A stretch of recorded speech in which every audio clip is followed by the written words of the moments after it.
আপনার প্রেমিকা কার কার সাথে ইমোতে কথা বলে, চ্যাটিং করে, কোন কোন নাম্বার থেকে কল আসে, সব কিন্তু আপনার ফোনে নিয়ে আসতে পারবেন। আপনার ফোনে সেগুলো সব দেখতে পারবেন। এই কাজটি কিভাবে করবেন চলুন দেখিয়ে দিই। ভিডিওটা টানাটানি করবেন না, আমি যেভাবে বলি এইভাবে কাজগুলি করতে হবে। এমনকি আমি যে কথাগুলি বলবো একটু মনোযোগ সহকারে শুনবেন। যদি আপনারা না শুনেন মেসেজে মানে কমেন্ট বক্সে এইসব উল্টাপাল্টা কথা বলবেন, এটা কিন্তু আর হবে না। চলুন বন্ধুরা, কাজটি কীভাবে করবেন আমি আপনাদেরকে শিখিয়ে দিই।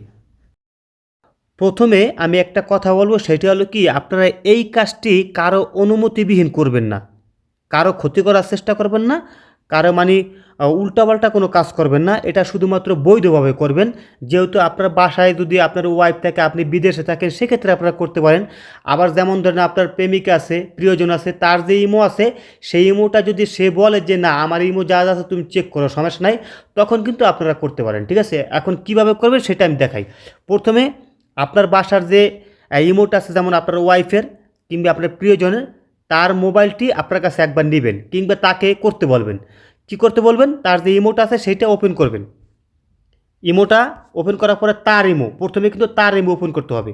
ওপেন করার পরে এরকম আসবে, আসার পর দেখবেন বাম পাশে একটা প্রোফাইল আইকন আছে, এখানে একবার ক্লিক করতে বলবেন।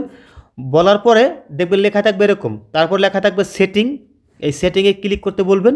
তারপর দেখবেন লেখা থাকবে অ্যাকাউন্ট অ্যান্ড সিকিউরিটি, এখানে ক্লিক করতে বলবেন। বলার পরে কিন্তু আপনার হাতে যদি মোবাইল থাকে আপনি নিজেই করবেন। ঠিক আছে, তারপর দেখবেন লেখা থাকবে লগ ইন ইমেল, এই লগ ইন ইমেলে ক্লিক করে দেবেন। ক্লিক করার পরে আমার যেহেতু বসানো আছে এর জন্য আর চাইতেছেন, আমি এখানে চেঞ্জ ইমেলে ক্লিক করে মানে আপনাদের দেখানোর জন্য এখানে ক্লিক করার পর আপনাদের সামনে এরকম আসবে, মানে যখন নাকি আপনারা লগ ইন ইমেলে ক্লিক করবেন, ক্লিক করার পরে আপনার যে জিমেল আইডি আছে, মানে আপনার পার্সোনাল যে জিমেল আইডি আছে সেই জিমেল আইডি এখানে বসিয়ে দেবেন। ঠিক আছে, বসানোর পরে আপনারা কি করবেন, আপনার যে জিমেল আইডি আছে সেখানে একটা কোড নাম্বার যাবে। আমি আপনাদেরকে দেখাই, আপনার জিমেল আইডিতে একটা কোড নাম্বার যাবে। এই দেখুন এখানে কিন্তু অলরেডি গেছে,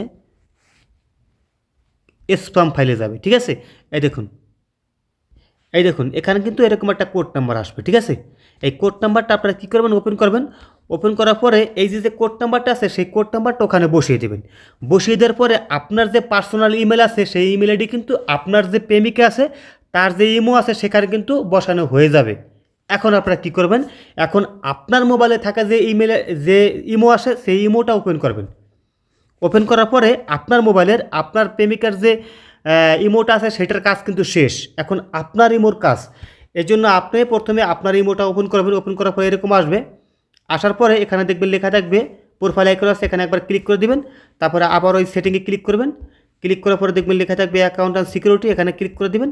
ক্লিক করার পরে দেখবেন লেখা থাকবে লগ ইন ইমেল, এই লগ ইন ইমেলে ক্লিক করবেন। ক্লিক করার পরে আপনার জিমেল আইডি এখানে আবার বসিয়ে দিবেন। বসানোর সময় কিন্তু অবশ্যই কোড নাম্বার চাইবে, আর সেই কোড নাম্বার কিন্তু আপনার যে পার্সোনাল ইমেল আছে সেখানে কিন্তু যাবে। যেহেতু আপনার প্রেমিকার নাম্বার আপনি আপনার প্রেমিকার ইমোতে আপনার ইমেল আইডি বসিয়ে দিয়েছেন, আর ইমেল আইডি তো আপনার ফোনে, অবশ্যই আপনার ফোনেই কিন্তু কোড নাম্বারটা যাইবে। যখন নাকি যাবে তখন আপনারা কী করবেন, সেই কোড নাম্বারটা এখানে বসিয়ে দেবেন। বসানোর পরে কী হবে, আপনার প্রেমিকার যে ইমোটা আছে সেটা কিন্তু আপনার ফোনে লগ ইন হয়ে যাবে। ঠিক আছে, হয়ে যাওয়ার পরে কিন্তু সেই ইমোটা দুইটা ফোনেই চলবে, আপনার প্রেমিকার ফোনও চলবে, এমনকি আপনার ফোনও কিন্তু চলবে।